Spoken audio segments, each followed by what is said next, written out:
ఈ దేశంలో ఈ రాష్ట్రంలో మొదటి నుంచి కూడా ఆదివాసీల పక్షాన, బడుగు బలహీన వర్గాల పక్షాన, దళితుల పక్షాన ఎప్పుడూ కూడా కాంగ్రెస్ పార్టీ ముందంజలో ఉంటుంది. ఈ దేశ రాజ్యాంగంలో కూడా అనేక హక్కులు, అధికారాలు పొందుపరచడంలో ఆనాడు నెహ్రూ గారు, అంబేద్కర్ గారు చేసినటువంటి కృషి ఈరోజు మా అందరికీ కూడా ఎన్నో హక్కులు ఇవ్వడం జరిగింది.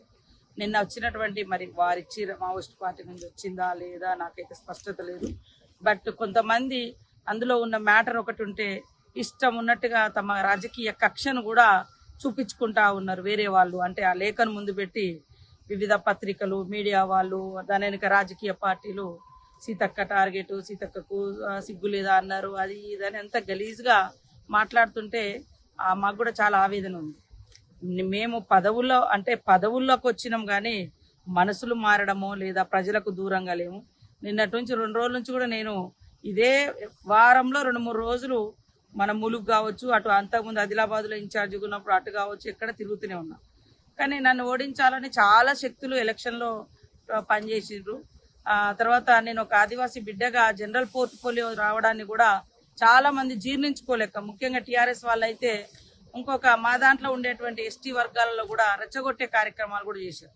నాకు మొదటిసారి ఆదివాసీ బిడ్డగా 75 సంవత్సరాల తర్వాత ఒక కోయ జాతి నుంచి మంత్రి పదవి వస్తే కూడా సహించలేక పర్సనాలిటీని దెబ్బతీసే వీడియోలు లేనిపోని అని పెట్టారు. నిన్న వచ్చినటువంటి లేఖలో కొన్ని మావోయిస్ట్ పార్టీలు వాళ్ళ సంబంధించినటువంటి లేఖ, అది నాకు క్లారిటీ లేదు. బట్ వాళ్ళ లేఖనా కాదా, వాళ్ళ పేరుతో వచ్చింది కాబట్టి మీరు అడుగుతున్నారు కాబట్టి చెప్తున్నా. 48 జీవో తెలిసిన వెంటనే నేను ఆ శాఖకు మంత్రిగా లేకున్నా, ట్రైబల్ శాఖకు ఆదివాసీ బిడ్డగా మేమందరం ట్రైబల్ ఎమ్మెల్యేలు అందరం మీటింగ్ పెట్టుకొని, అప్పటికి నేను ఆదిలాబాద్కి ఇన్ఛార్జిగా కూడా ఉన్నా. హైదరాబాద్లో ప్రతిపక్ష అధికార పక్ష ఎమ్మెల్యేలు, మా ఎంపీ బలరాం నాయక్ గారు కూడా అందరం కూర్చొని ఈ యొక్క జీవోను రద్దు చేయాలి, ఇది అటవీ ప్రాంతాల ప్రజలకు అన్యాయం చేస్తున్నదని మనము ఆ రోజే తీర్మానం కూడా పెట్టడం జరిగింది. అది ఇక్కడ దాకా విస్తరణ అనేది కాదు, అది తాడోబా, మహారాష్ట్ర అటు ఆ ప్రాంతంలో. అప్పటికి మేము PCCF సువర్ణ గారితో కూడా మాట్లాడితే అక్కడ ప్రజలకు ఎలాంటి ఇబ్బంది లేదని చెప్పారు. అయినా కూడా నేను ఒకటే, మొదటి నుంచి నా పోరాటము ప్రతిపక్షంలో ఉన్నప్పుడు పోరాటం చేసినాం, అధికారంలో ఉన్నప్పుడు అధికారులను ఎక్కడైనా మిస్టేకులు జరిగినప్పుడు వాటిని రిపోర్ట్ తెప్పిస్తున్నాం, చర్యలు తీసుకుంటున్నాం, చేస్తున్నాం. అయితే అక్కడ అట్లాంటి ఇబ్బందులు జరగనివ్వము అని ఆమె మాట ఇచ్చింది కాబట్టి ఫర్దర్గా మేము మళ్ళా దాన్ని ఫాలో అప్ చేయలేదు.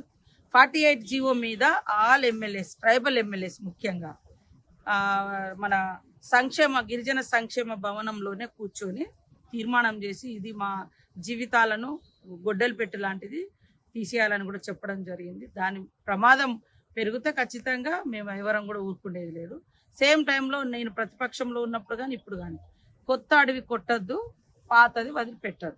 ఇదేనా అప్పుడైనా ఇప్పుడైనా అదే నినాదం, అదే పోరాటం. ఇక్కడ మొన్న మన దగ్గర మాకు తెలియకుండా అధికారులు శంకరాజపల్లిలో పోయి ఆ గుడిసెల మీద 1-2 చేశారు.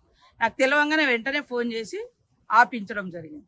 మొన్న భద్రాద్రి కొత్తగూడెంలో కూడా ఒక సంఘటన జరిగిన వెంటనే మంత్రి కొండా సురేఖ గారితో మాట్లాడి, అక్కడ PO భద్రాచలంతో మాట్లాడి, అక్కడ మన DFO తోటి కూడా మాట్లాడినాం.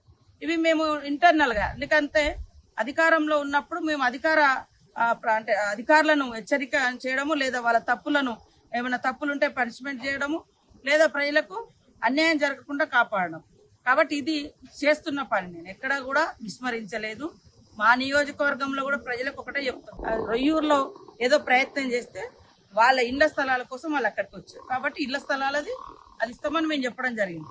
దాన్ని కొంతమంది ఆ లేఖను ఇష్టానుసారంగా ఒక ఆడ మనిషిని కూడా చూడకుండా, ఒక పేపర్ వాళ్ళు అయితే సిగ్గు లేదా అది ఇది అని అన్నారని, వార్నింగ్ ఇచ్చిరని. సరే, తప్పులు చేస్తే ఏదైనా ఉంటే సరి చేసుకోవడానికి సిద్ధంగా ఉన్నాం. ప్రజలు వార్నింగ్ ఇచ్చినా, ప్రజాప్రతినిధులు వార్నింగ్ ఇచ్చినా స్వీకరిస్తాం. ప్రజల కోసం మా పనితనాన్ని మెరుగుపరుచుకుంటాం. ఇంకా ప్రజల అభివృద్ధి కోసం, సంక్షేమం కోసం ముందుకు పోతాం తప్ప వెనకడుగేసేది ఉండదు. ప్రజల కోసం ఎప్పుడూ కూడా నిలబడతాం, ఆదివాసుల కోసం నిలబడతాం, అట్టడుగు వర్గాల కోసం నిలబడతాం, కష్టాల్లో ఉన్నటువంటి వాళ్ళ కోసం సాధ్యమైంది. నేను మనిషినే. గతంలో నేను ఆదిలాబాద్ ఇన్ఛార్జిగా ఉన్నా కాబట్టి అక్కడ కూడా అనేక సార్లు ఫారెస్ట్ సమస్యలు వచ్చినప్పుడు చేసినాం. గతంలో BRS గవర్నమెంట్ లో 3 నెలల పిల్లను బయట పెట్టి తల్లులను జైలేసినటువంటి సంఘటన. చెట్లకు కట్టేసి కొట్టిర్రు. ఒకటి మొన్న ఇక్కడ బూర్గంపాడులో జరగగానే అదేంటిది వాస్తవ రిపోర్ట్ తెమ్మని చెప్పినాం. సురేఖ గారితో మాట్లాడినాం. సురేఖ మేడం కూడా రిపోర్ట్ తెప్పిస్తుంది. దాని మీద ఖచ్చితంగా యాక్షన్ తీసుకోమని అంటారు.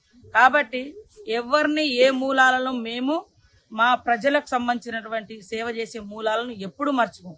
బతుకున్నంత కాలం ప్రజల కోసం పనిచేస్తాం, ప్రజల హక్కుల కోసం పనిచేస్తాం, ప్రజల ఇప్పుడు అధికారంలో కాబట్టి అభివృద్ధి కోసం పనిచేస్తాం తప్పకుండా. కాబట్టి కొంతమంది చాలా సంతోషపడుతూ ఒక ఆదివాసీ బిడ్డను టార్గెట్ చేసిరని కొంతమంది రాజకీయ నాయకులు చాలా ఉత్సాహపడుతున్నారు. ఈడ లేనిది ఉన్నట్టుగా, అయ్యా నాయన నిన్నటిదాకా మీరే అధికారంలో ఉన్నారు, మరి ఆడ ఎందుకు ఇయ్యలే, శంకరాజపల్లెలు ఎందుకు ఇయ్యలే, ఇలా జలగాంచ కట్టెలతో చెట్లకు కట్టేసి ఎందుకు కొట్టిరు, ఇదే భద్రాద్రి కొత్తగూడెంలో అనేక మందిని ఇబ్బంది పెడితే అక్కడ ఫారెస్ట్ ఆఫీసర్ మీద కూడా దాడి చేసిరు, ఆదిలాబాద్ లో జైల్లో పెట్టిరు, చెట్లకు కట్టేసి కింద కొట్టిరు. ఇవాళ ఏదో ఒలుకోబోస్తున్నారు టీఆర్ఎస్ నాయకులు. కొన్ని మాట్లాడండి. ఆ రోజు కాంగ్రెస్ ప్రభుత్వమే అటవీ హక్కుల చట్టం తెచ్చింది. ఆ చట్టం ప్రకారం ఖచ్చితంగా గిరిజనులకు మన ఆదివాసులకు న్యాయం జరగాలని అసెంబ్లీలో ప్రతిపక్షంలో ఉన్నప్పుడు ప్రతిరోజు పోరాటం చేసిన అసెంబ్లీలో. ఈ రోజు కూడా ముఖ్యమంత్రి గారి దృష్టిలో ఉంది. ముఖ్యమంత్రి గారు స్పెషల్ గా ఈ రోజు ట్రైబల్ ఐటీడీఏలకు అదనంగా ఇల్లులు ఇచ్చారు, సోలార్ విద్యుత్తులు పెడుతున్నారు. డెవలప్మెంట్ కోసం కూడా ప్రతి ఊరుకు రోడ్లు కావాలని, ఆ భూములను కూడా ఎవరైతే సాగులో ఉన్నారో, నేను కూడా మళ్ళీ చెప్తున్నా, దయచేసి అడవులు కొత్తది కొట్టడం మూలంగా అక్కడ ఇప్పుడు మేము వస్తుంటే దారి మీద ఎన్నో రకాల పండ్లు ఫలాలు కాయలు, ఇవాళ అలాంటి సహజ సంపదను కూడా మనం కాపాడుకుందాం, ఉన్న భూములను దున్నుకుందాం, ఉన్న భూములకు 2 పంటలకు నీళ్లు కావాలని కూడా మేము ఆ దిశగా అడుగులేస్తున్నాం. కాబట్టి ఈ లేఖను అడ్డం పెట్టుకొని ఇష్టానుసారంగా మాలాంటి వాళ్ళను కించపరచాలని, అవమానించాలని, నాకు ఆ పదవచ్చిన కానించి పాపం కొన్ని పార్టీల వాళ్ళైతే ఎప్పుడు దించాలా అని కుతూహలంతో ఉన్నారు. 100 కోట్ల దాకా పెట్టిరు అప్పుడు ఓడించాలని. 30 నేను 2 సార్లు గెలిచిన దానికంటే ఎక్కువ మెజార్టీ ఇచ్చారు. అయినా కూడా మంత్రి ఎక్కడో కూర్చోలే, ఇదే అడవిలో ఇదే ఊర్లలో ఆదిలాబాద్ పోయినా అదే ప్రేమతోటి పోయినా, వరంగల్ ఉన్న అదే ప్రేమతోటి పోయినా, భద్రాచలం పోయినా, ఎటు పోయినా అదే ప్రేమతోటి పోతాం, పని చేస్తాం, ప్రజల పక్షాన్నే ఉంటాం తప్ప ఇంకోటి కాదు. పదవులు వచ్చినాయి, ఈ పదవులు ప్రజలకు సేవ చేయడం కోసం, మరింత అభివృద్ధి కార్యక్రమాలు చేయడం కోసం ఉపయోగించుకుంటాం తప్ప ఇంకొకటి కాదు. అసలైన తొలి వెలుగు. ఫాలో వాట్సాప్ @తొలి వెలుగు official.